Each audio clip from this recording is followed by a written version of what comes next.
That's the same thing. To say that, you know what, because I'm sick right now, I'll stop breathing, and once I feel better, I'll start breathing again. You guys understand the logic, or the illogic? Do you understand? It's that oxygen that's going to help you to actually get better, even if you're feeling sick. And that's what happens with prayer, is that if we give up our prayer because we're feeling down, we'll only get more down. It's not, if we continue to breathe and we continue to take that oxygen, then eventually we'll come back up. And this is, I think, one of the most important parts of the spiritual, like first aid kit, is that no matter what, you gotta breathe. Do you guys understand? No matter what, you need oxygen, right? It's like a non-negotiable for any of us. It doesn't matter how busy we are, it doesn't matter how upset we are, we keep breathing, right? And that's how it works with Salah. And if a person really does that and really commits to their Salah, to their prayer, then our ups and downs of life, they don't destroy us. They don't destroy us. We go through ups and downs, but eventually we come back up.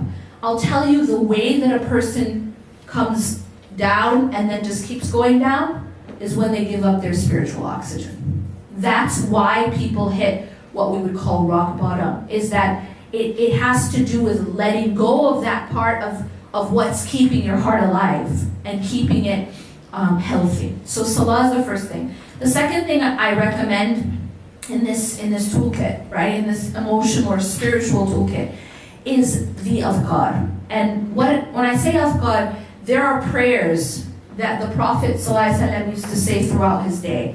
And like, we all have busy days, right? So nowadays there's like apps for dua, right? One of the ones that I found to be really good is called My Dua, spelled MYDUAA. How many of you have ever heard of Fortress of a Muslim? This collection. Most of you have, right? It's just a collection of the supplications of the Prophet, peace be upon him, and from the Quran. And what it is it's just organized.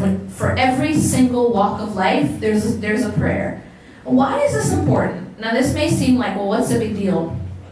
The reason this is important is what it does is it focuses the heart on God, on Allah subhanahu wa ta'ala, even while the body is going through the mundane. Does that make sense? So you're leaving your house, you're starting to drive, you're traveling, you're eating. There's a prayer for everything. And so what that does is it allows us to be taking care of our spirituality even while we're taking care of our worldly affairs. Because at the end of the day, we're not taught to just be monks and pull away from society. And spirituality in Islam doesn't mean you have to go to a cave, right?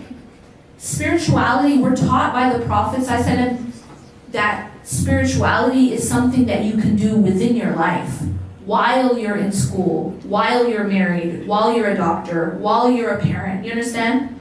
It's not about leaving the world. It's not about leaving the world. And this is something that, one of you had mentioned, is that wanting to be less materialistic and more spiritual. A person can be surrounded with money and still not be attached to it.